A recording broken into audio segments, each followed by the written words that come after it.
Adam, let's get right to it here. I mean, obviously a good year. I think we're up 33% on sales here. And you're actually predicting a relatively strong Super Bowl. Give me a sense here of what you're seeing right now in terms of activity, given that it's already Thursday. And I think a lot of people, like most people at least, probably already started to make their bets. Yeah, well, look, the Super Bowl is our peak moment of the year. For sports, for our sector, and BetMGM is no exception to that. And for us, it's going to cap off what has been an incredible season. We're expecting over $1.7 billion of wagered, well, in the legal market, to be wagered on the Super Bowl. That represents about 10% up from last year. That will be pretty similar to what we experienced during the conference finals, the conference championships. Our product is better than ever. Bettors will have an opportunity to choose one of over 1,100 ways to bet the game. As ever, the majority of volume we see on the six-pack, which is money line, spreads, and totals. But the money's, 65% of the money's on the Seahawks now. Yeah. In fact, one lucky BetMGM bettor has the Seahawks. He put $50,000 on to win $3 million. Yeah. I am curious, though, too. I mean, there's a lot of competition in this space, Adam. You know that. I mean, I can go to BetMGM. I can go to DraftKings, FanDuel, a bunch of others. I can go straight to other traditional sports books here. I mean, how are you standing out? Because are you keeping up the marketing spend in order to sort of keep that brand awareness? We've been much more refined in 2025 and much more selective in how we apply our marketing dollars.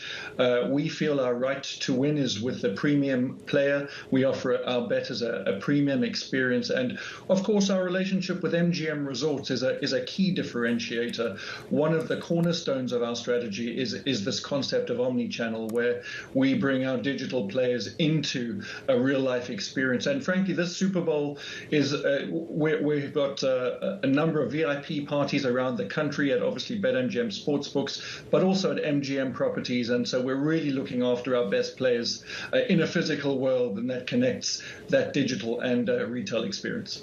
Adam, I have to ask directly about prediction markets. When it comes to the competitive landscape overall, prediction markets seems to be, as a space taking over everything, which is only slightly an exaggeration. How do you make sure that prediction markets don't come in and sort of eat your lunch here?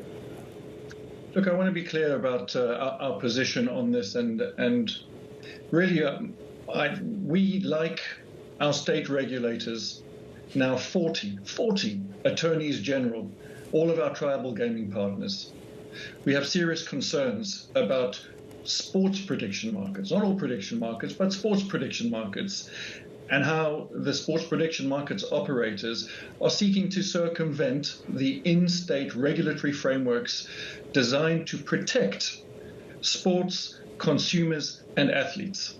The availability of a nationwide sports event contracts basically undermines the regulated framework that has been built and refined over a number of years. And the sports prediction operators, they're paying no state taxes. They're offering no consumer protections. There are no penalties for underage. There are no self-exclusion lists, whereby regulated operators protect those bettors and players who choose to sit out. There are no measures to protect game integrity. How much have we read about that over the last few weeks? Right. We, the regulated operators, have active monitoring requirements, obligations. We monitor betting patterns. We have whistleblowing obligations. So if we see something, we say something. There is no opportunity for this activity to continue in the future if every bet happens in the regulated world. I hear what you're saying, Adam, but still, it seems like that is where the puck is going. If you take a look at some of your competitors, you think about DraftKings, for example, FanDuel, they've unveiled their own prediction markets. I know that, where you stand on this is that that's not something you would participate in until the legal situation is clarified. But do you have any sort of timeline on that, any sort of expectation? And do you worry about falling behind here? Look, ultimately, I feel like actually this moment in time we're experiencing is an opportunity for the legal and regulated sector, because what we're seeing is market stimulus. really the big spend and the high profile of the sports prediction activities, market activities, is stimulating interest in the category. And thus far, all of the legal determinations have been in the favor of the regulated sports betting operators and states' rights.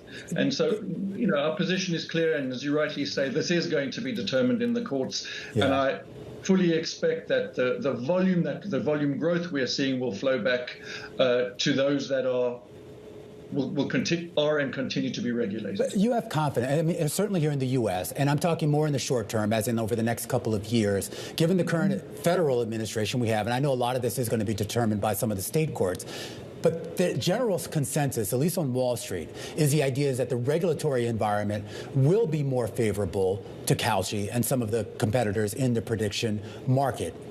You don't believe that? So make no mistake, I have no philosophical objection against prediction markets. I think there's outside of the world of sports betting, which is gambling, sports prediction markets on financial products and other things, frankly, is outside of the domain of this conversation. What I'm asserting is that we have a really thoughtful regulatory framework to protect the interests, as I say, of sports, of consumers, that is there for a reason. So you've had no concern, though, just from a business perspective. Now, I'm not talking about the moral argument, even the regulatory argument, but the idea of losing potential customers that would have gone to BetMGM, that they might instead be going to some of those prediction market providers. This is an important and current conversation, right? What we are seeing is we see no material adverse impact from sports prediction markets in our regulated sports states. As I said, we saw 10% growth. What about in the non-regulated sports states? Well, that we don't have visibility of. In the non-regulated states, frankly, those states have chosen not to adopt sports betting. And so what we're seeing is sports betting is being offered to residents of states who have very deliberately said, not right now. And so, back to the I don't even want to comment on that, the moral argument there. But from, the reality is our business is, players are telling us that they are choosing BetMGM and continue to choose BetMGM because of the product experience superiority, the direct relationship that they have with us, and the wonderful service that we offer our players that, frankly, an exchange does not have that kind of relationship with its players.